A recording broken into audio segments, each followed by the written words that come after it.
Very good morning बच्चों। कार्यालय हिंदी के अंतर्गत आज मैं आपको विभिन्न माध्यमों के लिए लेखन विषय के अंतर्गत फीचर क्या है ये बताऊंगी। जैसे कि मैंने बताया था कि 11वीं क्लास में लेखन के बहुत सारे रूप आपके सामने आएंगे।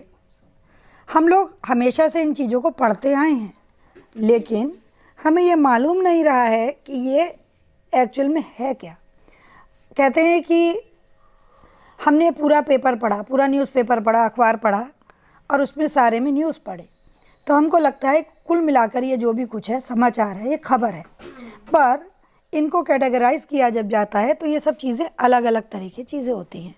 जैसे मैंने आपको दृश्य लेखन भी पिछली बार पढ़ाया है, तो अब मैं आपको आज बताऊंगी कि फीचर क्या है।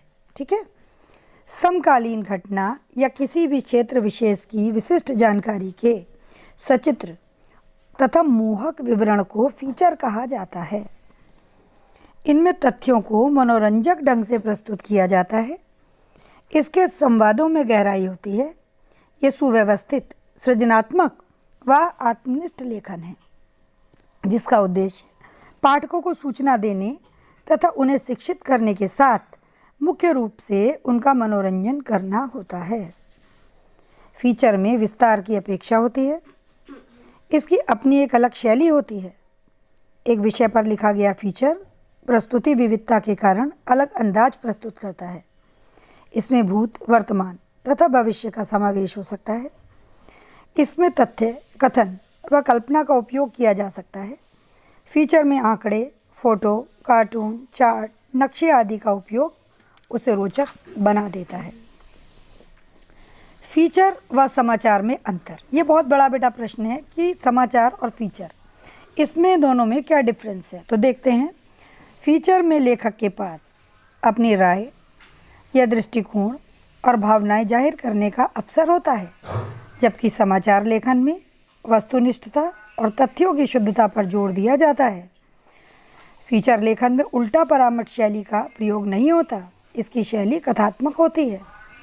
फीचर लेखन की भाषा सरल, रूपात्मक और आकर्षक होती है, परंतु समाचार की भाषा में सपाट बयानी होती है। फीचर में शब्दों की अधिकतम सीमा नहीं होती। ये आमतौर पर 200 शब्दों से लेकर 250 शब्दों तक होते हैं, जबकि समाचार पर शब्द सीमा लागू होती है। फीचर का विषय कुछ भी हो सकता है, समाचार का नहीं। अब मैं फीचर के प्रकार आपको बताऊंगी। फीचर के प्रकार निम्नलिखित हैं।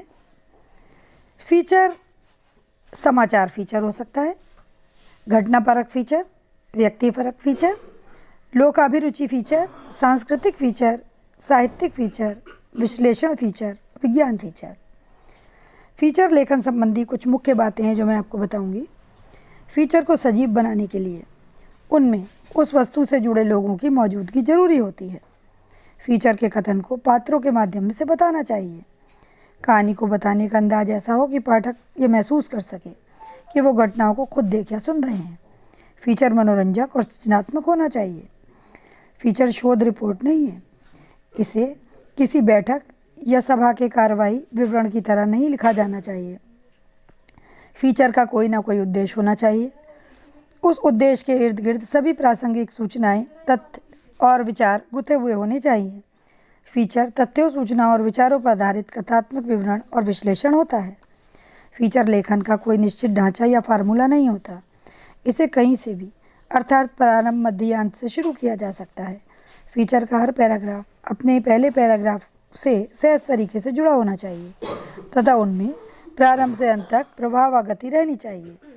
पैराग्राफ छोटे होने चाहिए तथा एक पैराग्राफ में एक पहलू पर ही फोकस करना चाहिए।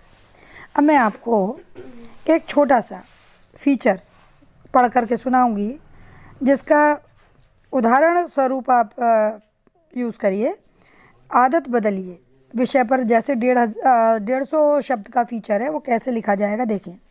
आदत जो छूटती नहीं, ये इसका हमने हेडिंग बना लिया। तो देखो शीर्षक भी इसका आकर्षक सा हो गया।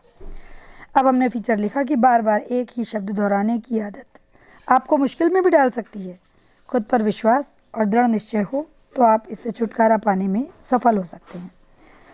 तकिया कलाम यानी सुकून तकिया, सोते समय सिर को आराम देने के लिए जैसे तकिया का सहारा लिया जाता है, उसी प्रकार अपने कथन या उक्ति को जोड़ देने के लिए आपकी कृपा से यानी कि है ना शब्द विशेष का सहारा लिया जाता है। मनोवैज्ञानिक कहते हैं कि तकिया कलाम हकलाने या तुतलाने जैसा ही एक रोग है। कुछ लोग निश्चित अवस्था तक सुधर जाते हैं और कुछ नहीं सुधरते, वे उसके रोगी हो जाते हैं। लंदन के मनोवैज्ञानिक डॉक्टर बुच मानते हैं कि तकिया कलाम एक प्रकार का ECA है, यानी एक्स्ट्रा कैरिकुलर एक्शन। इस आदत से जुबान की कसरत होती है और वाक्पटुता बढ़ती है। तकिया कलाम का बेतरतीब प्रयोग समय की बर्बादी व बोरियत पैदा करना भी है। तो आप जानते हो कुछ लोगों की आदत होती है कि बीच में कुछ ना कुछ बोलते हैं, वो कुछ ना कुछ लगाते हैं। मेरा मतलब है कि, है ना कि, इस तरीके से बोलना कभी कभी आपको हास्यास्पद स्थिति का सामना भी करवा देता है। तो उससे जुड़ा हुआ ये फीचर है 150 वर्ड्स में जो आपने लिखा। इसमें आप इसको अगर थोड़ा और बढ़ाना होता तो आप इसमें एक आध तकिया कलाम का उदाहरण भी दे सकते थे।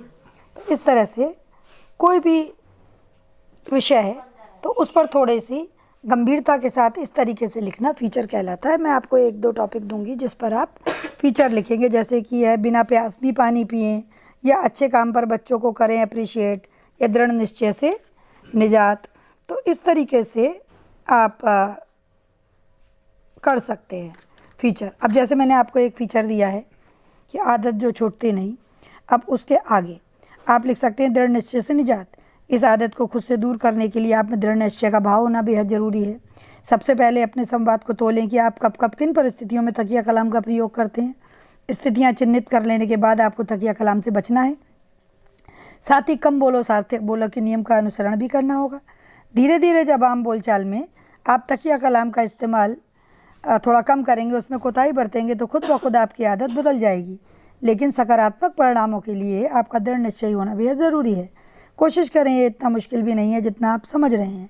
तकिया कलाम के इस्तेमाल से आपको कई बार विपरीत और हास्यास्पद परिस्थितियों का भी सामना करना पड़ सकता है। इसीलिए बेहतर होगा कि दूसरों को टालने, टोकने या खुद मजाक बनने से पहले आप खुद अपने स्वभाव को बदल लें। तो ये हो गया एक आपका फीचर जो आपकी गंदी आदतों को बदलने के लिए था।